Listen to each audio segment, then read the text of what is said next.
Hello friends, हम लोग 9th class की ज्योग्राफी SCERT बुक से शुरू किए थे। इसका फर्स्ट चैप्टर हो गया था। सेकंड चैप्टर का भी 3 वीडियो अपलोड हो चुका है, 3 पार्ट, ठीक है। और आज हम लोग चौथा पार्ट देखेंगे। ये चैप्टर 2 जो है भौतिक स्वरूप और संरचना एवं उच्चावच के बारे में है, ठीक है। तो इसमें हम लोग मैदान के बारे में पढ़ चुके थे और आज हम लोगों को पढ़ना था दक्षिण का पठार, ठीक है। दक्षिण का पठार या प्रायद्वीपीय पठार आकृति दृष्टि से त्रिभुज है तथा प्राचीन गोंडवाना भूमि का अंश है। तो त्रिभुज आकृति है, गोंडवाना भूमि का अंश है। यह उत्तर की ओर चौड़ी एवं दक्षिण में संकीर्ण है। उत्तर की ओर चौड़ी, दक्षिण में संकीर्ण है। इसकी औसत ऊंचाई 600 से 900 मीटर है। औसत ऊंचाई 600 से 900 मीटर है, ठीक है। इसको याद रखिएगा। इसके उत्तर में अरावली, विंध्याचल और सतपुड़ा की पहाड़ियाँ हैं। पश्चिम में पश्चिमी घाट पर्वत और पूरब में पूर्वी घाट पर्वत है। इस पठारी भाग में अनेक चौड़ी घाटियाँ एवं गुंबदाकार पहाड़ियाँ हैं। इस पठारी भाग के 2 मुख्य भाग हैं, मध्य उच्च भूमि और दक्कन का पठार, ठीक है। देखते हैं मध्य उच्च भूमि के बारे में। मध्य उच्च भूमि का अधिकतर भाग मालवा का पठार कहलाता है। तो मध्य उच्च भूमि का अधिकतर भाग मालवा का पठार कहलाता है। यह पठारी भाग पूरब में महादेव श्रृंखला और उत्तर पश्चिम में अरावली और पूरब में महादेव श्रृंखला, उत्तर पश्चिम में अरावली और मध्य में विंध्य श्रृंखला से घिरा हुआ है। इसके पश्चिम में राजस्थान की मरुस्थलीय क्षेत्र है। यहाँ बहने वाली नदियों में चंबल, सिंध, बेतवा, केन है। इसकी ढाल दक्षिण पश्चिम से उत्तर पूर्व की ओर है। दक्षिण पश्चिम से उत्तर पूर्व की तरफ, ठीक है, उत्तर पूर्व की ओर है। यह भाग पश्चिम में चौड़ा और पूरब में संकीर्ण है। इसके पूर्वी विस्तार को स्थानीय रूप से बुंदेलखंड तथा बघेलखंड के नाम से जाना जाता है। इसके सुदूर पूर्व के विस्तार को मुख्यतः दामोदर और स्वर्णरेखा नदियों द्वारा अपवाहित छोटा नागपुर का पठार कहा जाता है। तो मध्य उच्च भूमि, वैसे तो उसमें और भी लिखा हुआ है इसमें बहुत कुछ, लेकिन अभी हम लोग क्या क्या पढ़े देख लेते हैं। मध्य उच्च भूमि का अधिकतर भाग को मालवा का पठार कहते हैं। तो यह पठारी भाग जो है पूरब में महादेव श्रृंखला, उत्तर पश्चिम में अगर हम बात करें तो अरावली और मध्य में विंध्य श्रृंखला से घिरा हुआ है, ठीक है। तो यह अरावली और मध्य में विंध्य श्रृंखला से घिरा हुआ है। उसके बाद राजस्थान में मरुस्थलीय क्षेत्र से लगा हुआ है, जहाँ पर उसके बाद इसमें नदी कौन कौन सी बहती है? चंबल, सिंध, बेतवा, कीन, ठीक है। इसका ढाल किस तरह है? दक्षिण पश्चिम से शुरू होता है इसका ढाल और उत्तर पूर्व की ओर बहता है, ठीक है।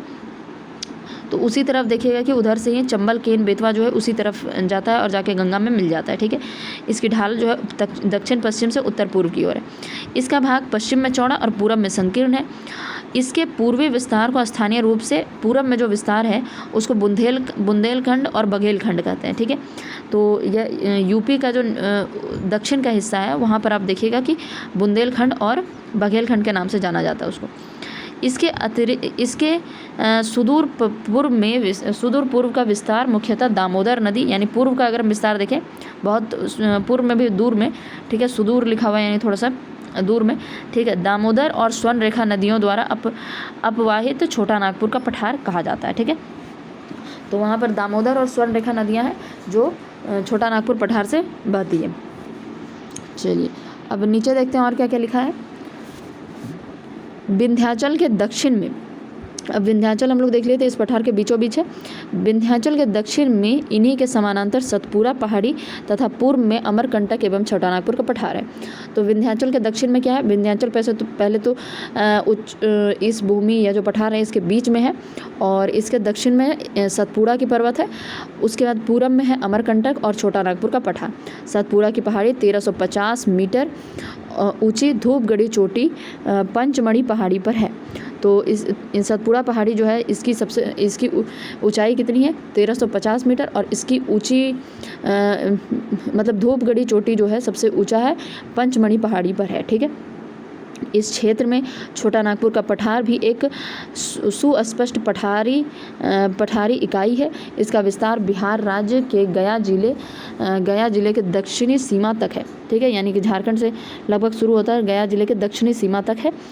इस पठारी भाग में बहने वाली नदियाँ जो है दामोदर, सोन और स्वर्णरेखा है। तो यह जो छोटा नागपुर का पठार है, इसमें से दामोदर, सोन और स्वर्णरेखा नदी निकलती है। और गया में भी थोड़ा बहुत, यह जो छोटा नागपुर का पठार है थोड़ा बहुत वहाँ पर भी पाया जाता है।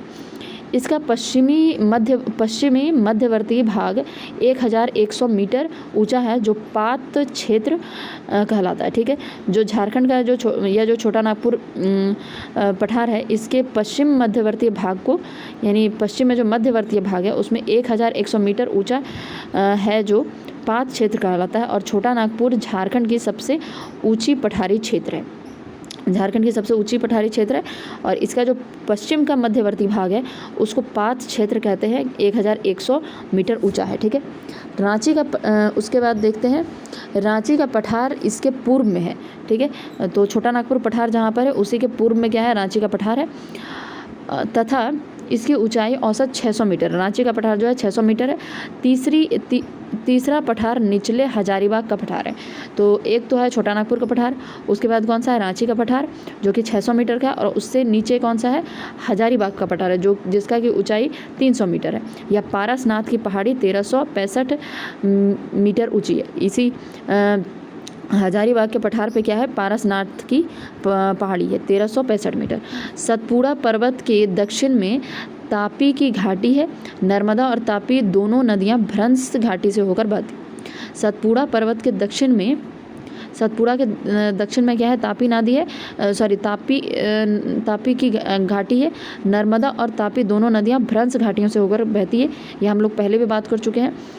अरावली की पहाड़ियाँ दक्षिण पश्चिम में गुजरात से लेकर उत्तर पूर्व में दिल्ली तक फैली है। अरावली की नदियाँ क्या है, दक्षिण पश्चिम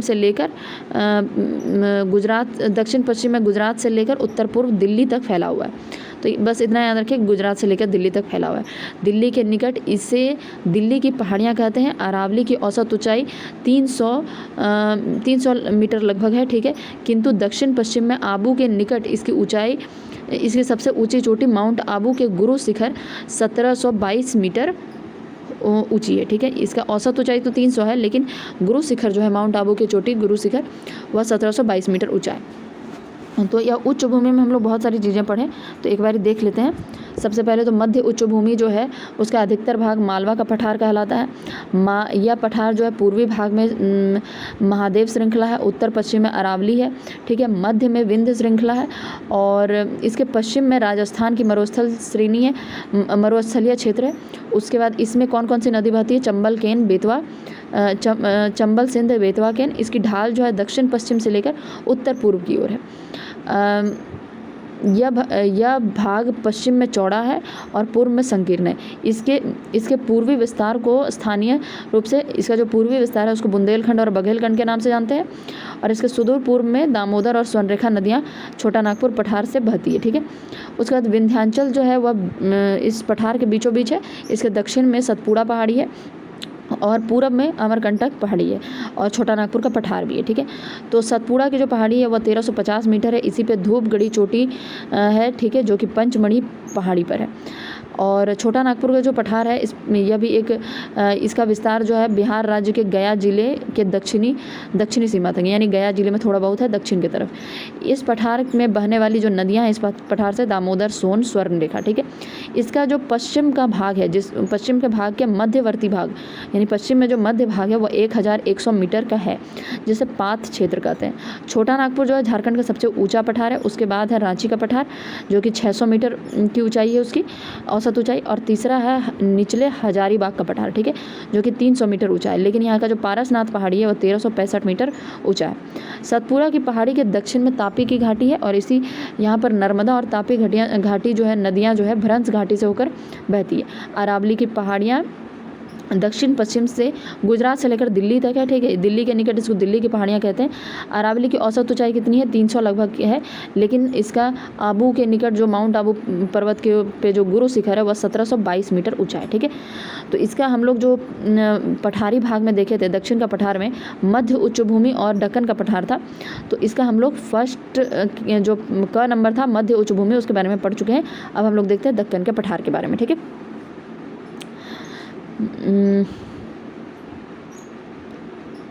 ठीक है, मालवा के पठार के बारे में अभी तक जो हम लोग पढ़े मध्य उच्च भूमि, उसमें ज़्यादातर समझिए तो मालवा के पठार के बारे में पढ़े, लेकिन अभी हम लोग दक्कन के पठार के बारे में पढ़ते हैं।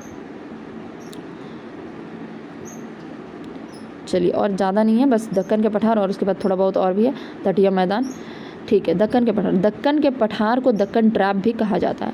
यह लावा द्वारा निर्मित और लगभग 5 लाख वर्ग किलोमीटर में फैला हुआ है। इसके अंतर्गत मध्य प्रदेश, महाराष्ट्र के अधिकांश भाग, पश्चिमी आंध्र प्रदेश, कर्नाटक और तमिलनाडु के राज्य के अधिकतर भाग आते हैं। तो यह याद रखिए, 5 लाख वर्ग किलोमीटर में फैला हुआ है। इसके अंतर्गत मध्य प्रदेश, महाराष्ट्र के अधिकांश भाग, पश्चिमी आंध्र प्रदेश, कर्नाटक, तमिलनाडु के अधिकतर भाग आते हैं। यहाँ लावा की अधिकतम अनुमानित गहराई 2134 मीटर है, ठीक है।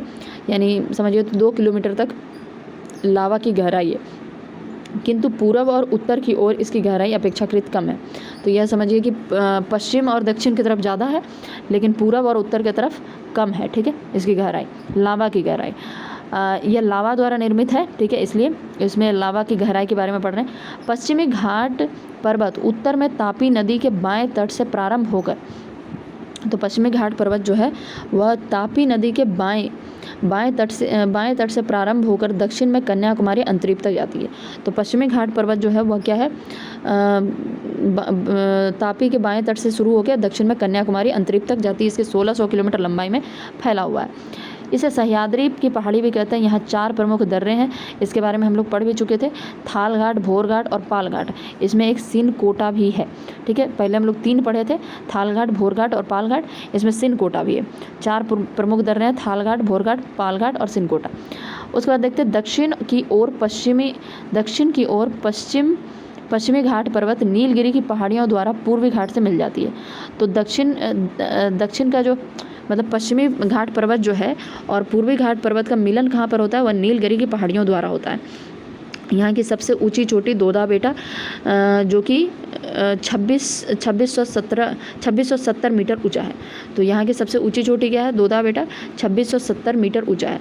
लेकिन दक्षिण भारत के सर्वोच्च शिखर अनायमुडी, दक्षिण भारत की सबसे ऊंची चोटी कौन है, अनायमुडी। तो यह नीलगिरी के पर्वत का सबसे मतलब दक्षिण की पहाड़ी, दक्षिण की ओर पश्चिमी घाट पर्वत और नीलगिरी की पहाड़ियों द्वारा पूर्वी घाट से मिल जाता है। यहाँ की सबसे ऊंची चोटी जो है दोदा बेटा है, और लेकिन दक्षिण भारत की सर्वोच्च शिखर क्या है, अनायमुडी है, ठीक है, जो कि 2695 है, अन्नामलाई की पहाड़ी पर स्थित है। तो यह नीलगिरी की पहाड़ी पर बता रहा है कि दोदा बेटा है, लेकिन दक्षिण भारत की सर्वोच्च ऊंची चोटी कौन है, अन्नामुडी है, ठीक है, जो कि अन्नामलाई की पहाड़ी पर स्थित है। तो अन्नामलाई पहाड़ी भी हम लोग देखे थे, तमिलनाडु में था। तो वहाँ उसी पहाड़ी पर अन्नामलाई पहाड़ी पर अनायमुडी है, ठीक है, वह सबसे दक्षिण भारत का सर्वोच्च ऊंची चोटी है। लेकिन नीलगिरी की पहाड़ी पर कौन सा सबसे ऊंची चोटी है, वह दोदा बेटा है, ठीक है, और 2670 मीटर है। अनायमुडी का जो हाइट है कितना है, 2695 मीटर है। पूर्वी समुद्र तटीय मैदान के समानांतर महानदी की घाटी से दक्षिण में नीलगिरी तथा दक्षिण पूर्व दिशा में 1800 किलोमीटर की लंबाई में पूर्वी घाट पर्वत फैला हुआ है। तो अब पूर्व की तरफ देखिए, तो महानदी से लेकर पूर्वी समुद्र तटीय मैदान के समानांतर महानदी की घाटी से दक्षिण में नीलगिरी तक दक्षिण पूर्वी दिशा में 1800 किलोमीटर की लंबाई में पूर्वी घाट पर्वत है। पूर्वी घाट पर्वत कहाँ से कहाँ तक है, महानदी से लेकर क्या बोलते हैं, नीलगिरी की पहाड़ी तक है, ठीक है, 1800 किलोमीटर में फैला हुआ है। यहाँ पश्चिमी घाट से बिल्कुल भिन्न है। यह जो पूर्वी घाट का जो पर्वत है यह पश्चिम घाट से बिल्कुल अलग है, ठीक है। यहाँ अधिक कटा छटा है तथा पहाड़ियों के रूप में उड़ीसा में महेंद्रगिरी, आंध्र प्रदेश में नल्लामलाई,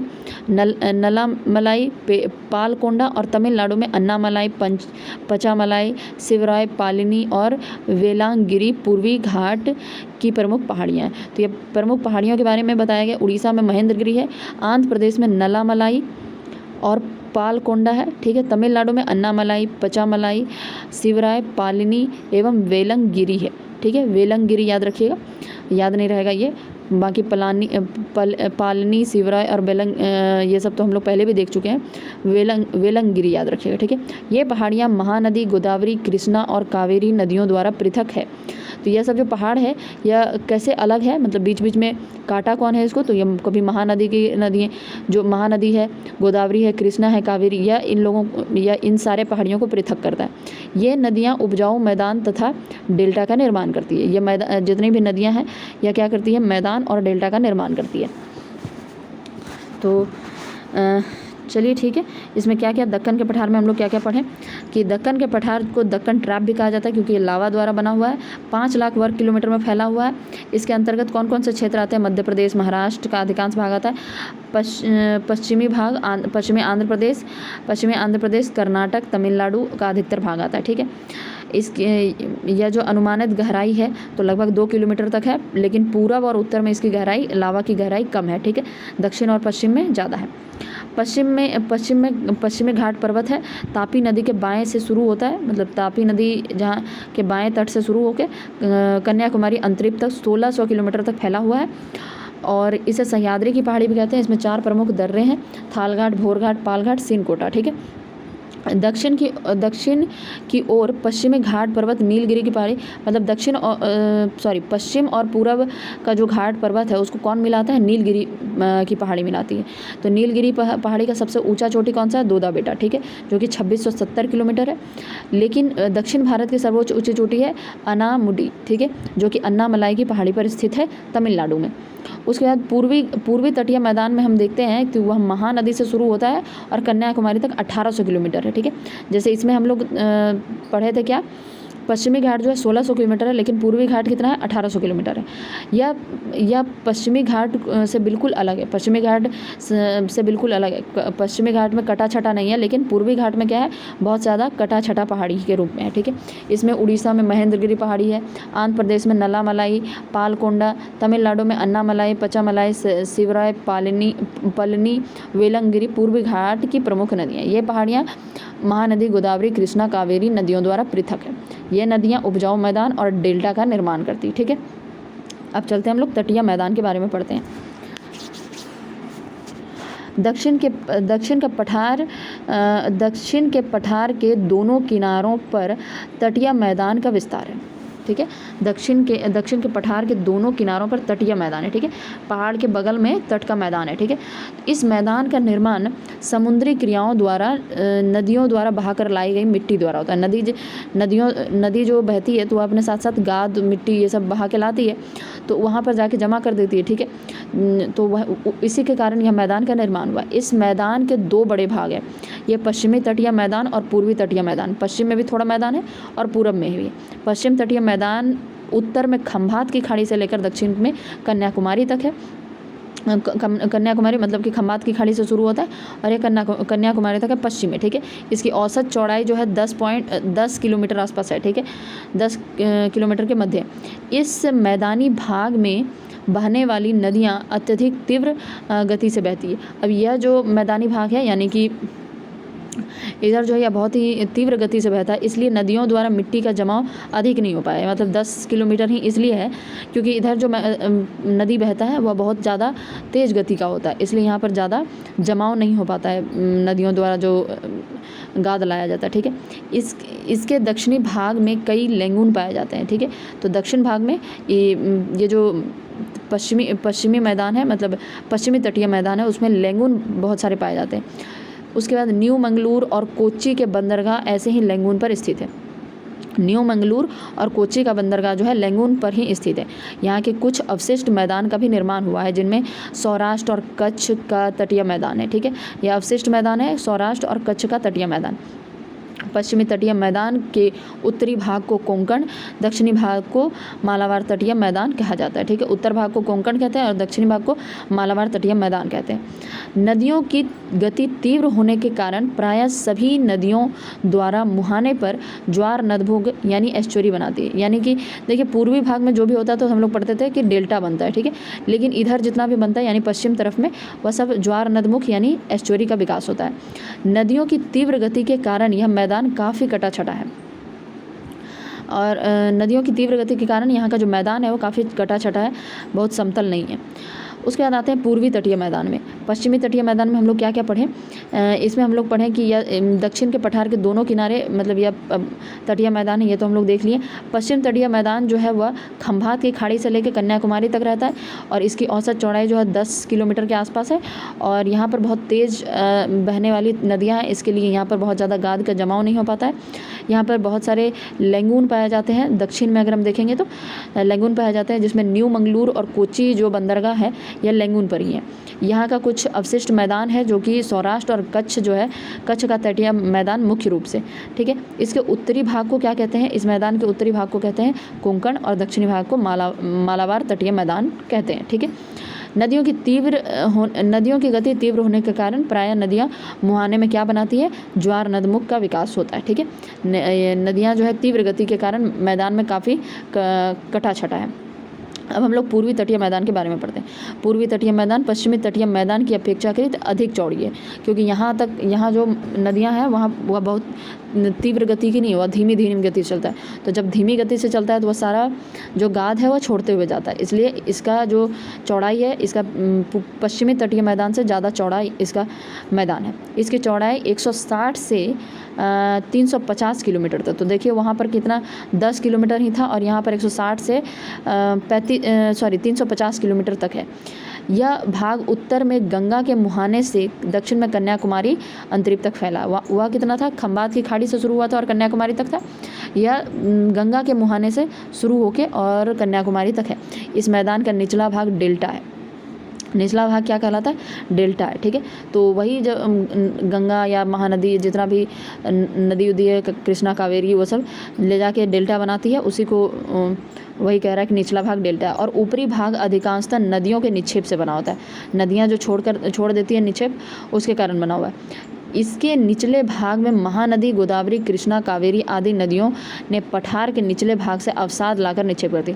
तो यह सब क्या करती है, वह पठार से, दक्कन के पठार से सारा मान लीजिए कि लेके आती है अवसाद को और लाके इधर निक्षेपित कर देती है। इस मैदान में तट के निकट फैले रेत के टीले से घिरा हुआ छिछला लैगून निर्मित होता है। ठीक है, तो इधर क्या होता है, इधर बहुत अच्छा वाला लैगून नहीं बन पाता है। छिछला लैगून मतलब उसकी गहराई बहुत ज़्यादा नहीं रहती है, तो छिछला लैगून निर्मित हो पाता है रेत के टीले से, जिसे झील की संज्ञा भी दे सकते हैं। ठीक है, दिया गया है, जिसे झील की संज्ञा भी दिया गया है। यह तटीय मैदान के उत्तरी भाग को गोलकुंडा तट तथा दक्षिण भाग को कोरोमंडल तट कहते हैं। तो वहाँ पर उत्तरी भाग को क्या कहते हैं, तो उत्तरी भाग को याद रखिए कोंकण तट कहते थे और नीचे वाला भाग यानी दक्षिण भाग को कहते थे मालाबार तटीय मैदान। ठीक है, इसमें क्या है, उत्तरी भाग को गोलकुंडा तट कहते हैं और नीचे को यानी दक्षिणी भाग को कोरोमंडल तट कहते हैं। ठीक है, चलिए, तो इसमें भी हम लोग पढ़ लिए पूर्वी तटीय मैदान के बारे में। अब हम लोग नीचे देखते हैं और क्या क्या है, भारतीय मरुस्थल के बारे में पढ़ते हैं। ठीक है, राजस्थान के पश्चिम में एक बड़ा शुष्क प्रदेश है जिसे भारतीय मरुस्थल या राजस्थान का मरुस्थल कहा जाता है। यह 644 किलोमीटर लंबा और 160 किलोमीटर चौड़ा है। इसका कुल क्षेत्रफल 1,04,000 वर्ग किलोमीटर है। यहाँ प्रायः शुष्क जलवायु होती है। यहाँ वर्षा 15 सेंटीमीटर से कभी भी कम होती है। बरसात के मौसम में कुछ नदियाँ नज़र आती है जो कि कुछ समय बाद बालू में विलीन हो जाती है। यह बालू के टिब्बों का बरखान का विस्तार बहुत अधिक है। बालू के टिब्बों का एवं बरखान का विस्तार बहुत अधिक है।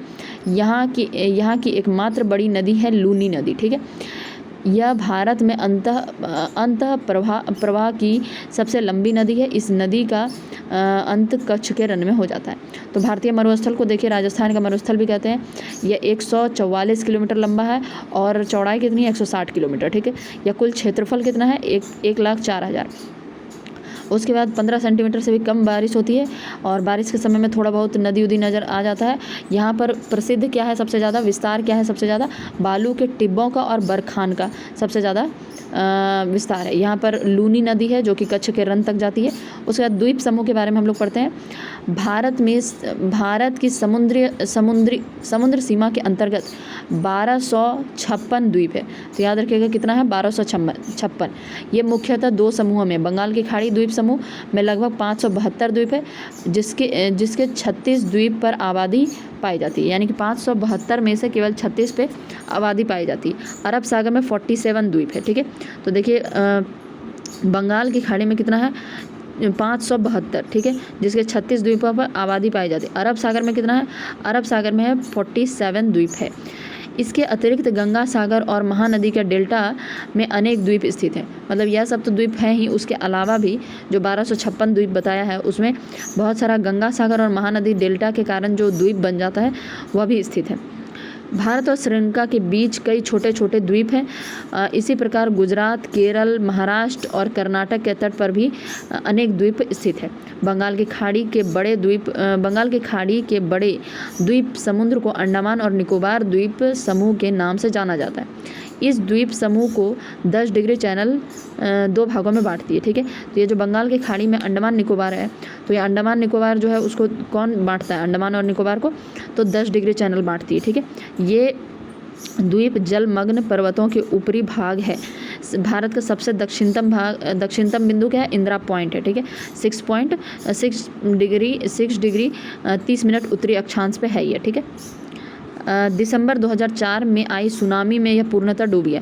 तो ये जो इंदिरा पॉइंट है यह पूरी तरह डूब गया है, किंतु फिर भी अब यह अपनी पूर्व स्थिति में प्रकट हो गया है। डूब गया था, फिर यह प्रकट हो गया। अरब सागर के द्वीप में लक्षद्वीप और मिनिकॉय शामिल।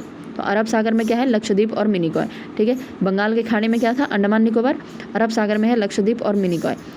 पूरा द्वीप समूह प्रवाल निक्षेप से बना हुआ है और 11 डिग्री चैनल द्वारा 2 भागों में बांटा जाता है। लक्षद्वीप और मिनिकॉय जो है 11 डिग्री चैनल द्वारा बांटा जाता है। ठीक है, जैसे कि लक्षद्वीप और मिनिकॉय जो था वह किससे बना हुआ था, प्रवाल भित्ति से बना हुआ था, लेकिन अंडमान निकोबार जो है वह हिमालय का ही मतलब विस्तार है। ठीक है, इस प्रकार जब हम भारत के प्राकृतिक विभाग को अध्ययन करते हैं तो स्पष्ट हो जाता है कि विषमताओं के साथ साथ ये एक दूसरे के पूरक भी हैं और हमारे प्राकृतिक संसाधनों को समृद्ध बनाते हैं।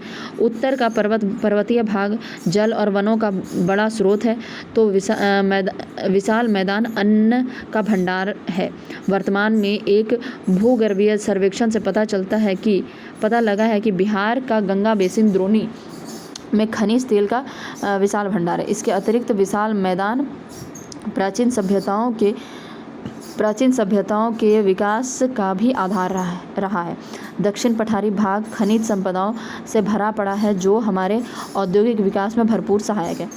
तटीय मैदान चावल की कृषि के लिए, मत्स्य पालन के लिए उपयुक्त है। यहाँ पर अनेक पत्तनों का भी विकास हुआ है। इस प्रकार ये भौतिक विविधताएं भारत की प्राकृतिक संपदा का भी आधार है। तो देखिए इसमें हम लोग पूरा चैप्टर कंप्लीट कर लिए, लेकिन एक बार रिवाइज ज़रूर करेंगे। बिना रिवीजन के हम लोग वीडियो ख़त्म नहीं करते हैं। 27 मिनट का वीडियो हो गया, लेकिन हम लोग रिवीजन करेंगे। तो देखिए सबसे पहले दक्षिण के पठार के बारे में पढ़ना शुरू किए थे।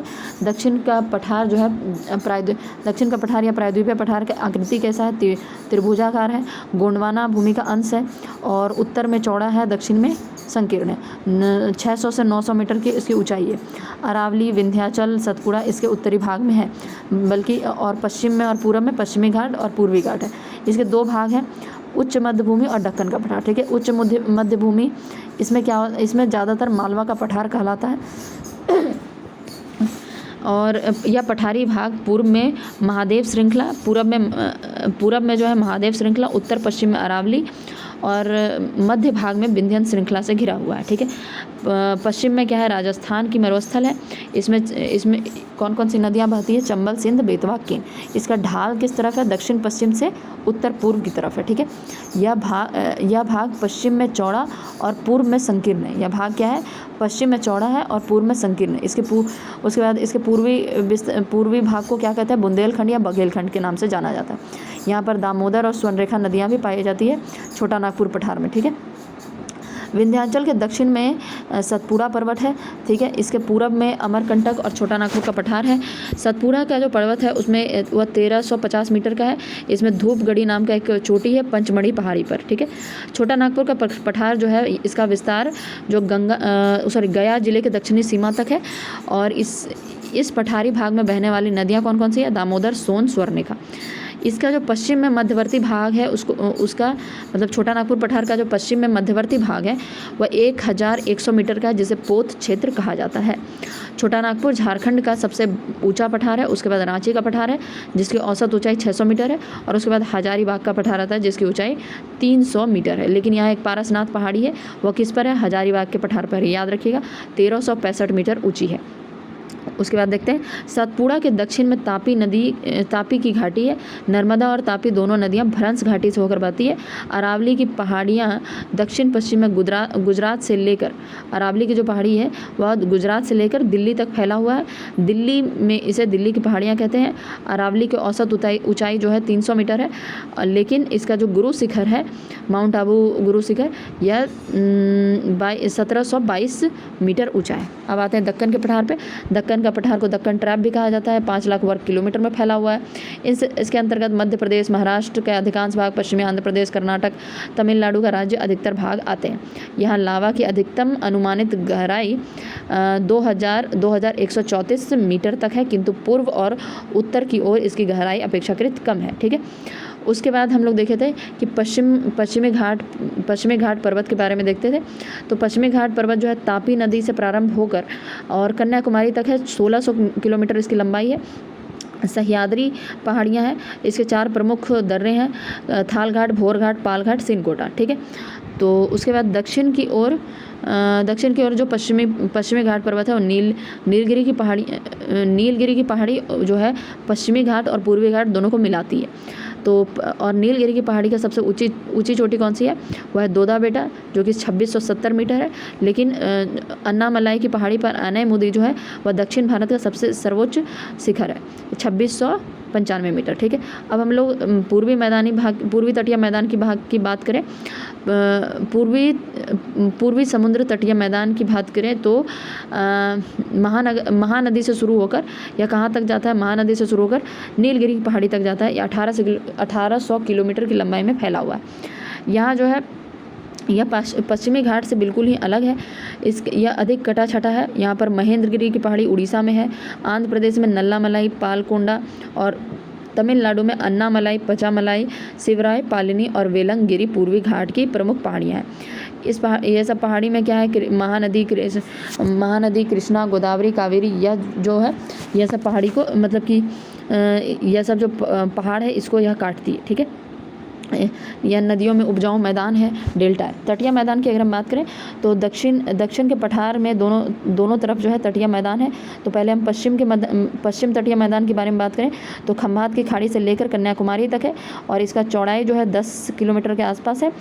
और यहाँ पर क्या है? तीव्र गति से नदियाँ बहती है, इसलिए इसका चौड़ाई कम है। यहाँ लैंगून पाया जाता है। न्यू मंगलूर और कोच्चि बंदरगाह जो है लैंगून पर ही स्थित है, ठीक है। इसका जो उत्तरी भाग है उसको कोंकण कहते हैं और दक्षिणी भाग को मालाबार तट कहते हैं, ठीक है। और यहाँ पर जो नदियाँ हैं वो एस्चुरी बनाती है, ठीक है।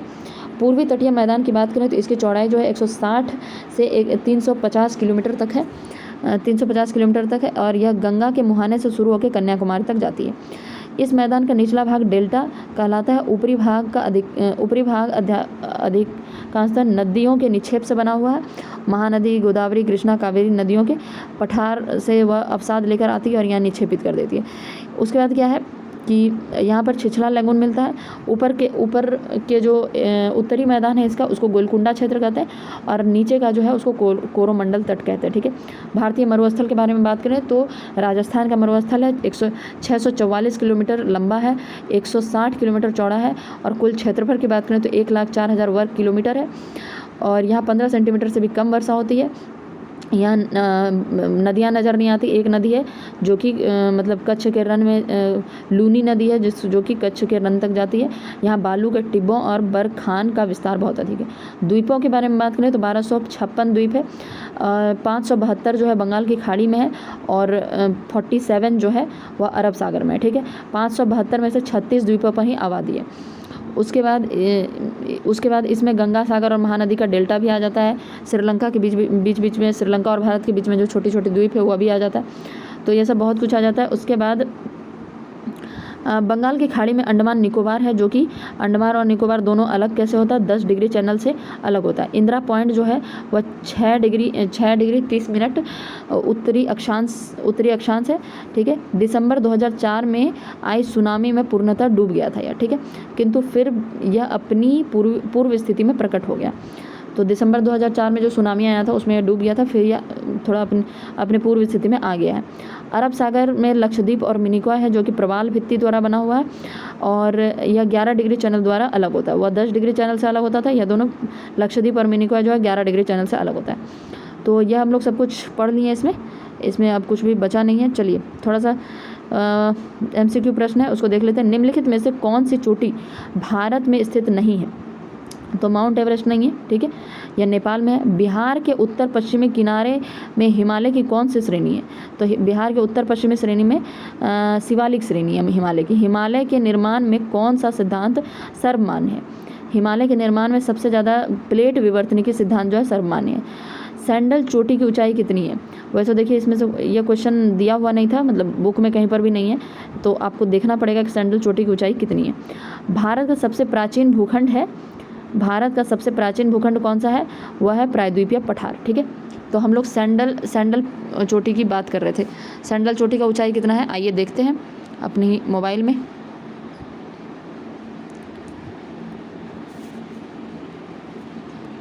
सैंडल पीक, सैंडल चोटी, ठीक है, टी की ऊंचाई कितनी है? सैंडल चोटी की ऊंचाई देखते हैं तो ये 732 किलोमीटर है। ठीक है, ये आप देख सकते हैं कि 732 मीटर इसकी उच्चतम बिंदु है। ठीक है, सैंडल पीक जो है उच्चतम बिंदु है और यह 732 मीटर है। तो ये हम लोग हो गया, आज के लिए इतना रहने देते हैं। अब हम लोग नेक्स्ट पार्ट में मिलेंगे और नेक्स्ट चैप्टर में भी मिलेंगे। ठीक है, थैंक यू।